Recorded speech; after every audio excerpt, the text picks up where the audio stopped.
စပါလဲနေကန်အကြံပေးသလိုခေါင်းလောင်းကိုတွားတိလိုက်ချိန်မှာတရဲလိုပြောင်းနေတဲ့မျိုးသူမျိုးသားတွေကလက်နက်မျိုးစုံဆွဲကင်ထွက်လာပြီးအချင်းချင်းတိုက်ခိုက်ကြပါတယ်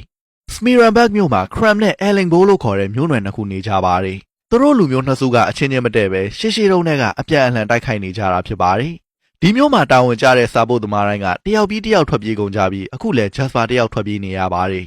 နီးစပ်ရာစာတင်ကျောင်းထဲဝင်ပြေးတော့ဘာကျောင်းသားမှမရှိပဲငားတွေပဲအပြည့်ရှိနေပါတယ်ကျောင်းထဲမှာ9ယောက်နေတာကတော့ကျောင်းဆရာမဖြစ်ပြီးဒီမျိုးကလူတွေကရန်သူတွေရဲ့သားသမီးတွေနဲ့ကျောင်းအတူမထားချင်တာကြောင့်ကျောင်းလာတက်တဲ့ကလေးမရှိလို့ဆရာမက9ယောက်နေရတာဖြစ်ပါတယ်ဆရာမအယ်ဗာကဒီနေရာကနေအမြန်ဆုံးထွက်သွားနိုင်မှုအတွက်9ယောက်ရင်းပတ်စံစုနေပါတယ်အဲနောက်မှာတော့လှေသမားကပဲဂျက်စပါကိုနေရာစုံလိုက်ပြပြီးစာရိုက်ရုံကိုလိုက်ပို့ပေးပါတယ်ဘသူကဘယ်တော့မှစာမပုတ်ဘူးတဲ့စာရိုက်ရုံကကြက်တင်းတွေဖြစ်နေပါတယ်ငှက်မွေးမို့ရပေါ်မှာခွန်းဆောင်လေးနဲ့အိတ်ခဲတဲ့ဂျက်စပါခမရလဲကြက်တွေနဲ့အတူပစိုးချုံကွေးလိုက်ရပါတယ်မိုးလင်းတော့လေအိမ်သားကိုကြိုးတန်းလန်းလျှောက်ပြီးသွားရပါတယ်တိမခံနိုင်တော့တဲ့အဆုံးပြန်မယ်လို့စဉ်းစားလိုက်တော့လေမြောင်းထဲရောက်မဲ့ဘဝကိုကြောက်လို့အာတင်းရှစ်ဆက်ဖို့ပဲဆုံးဖြတ်လိုက်ပါတယ်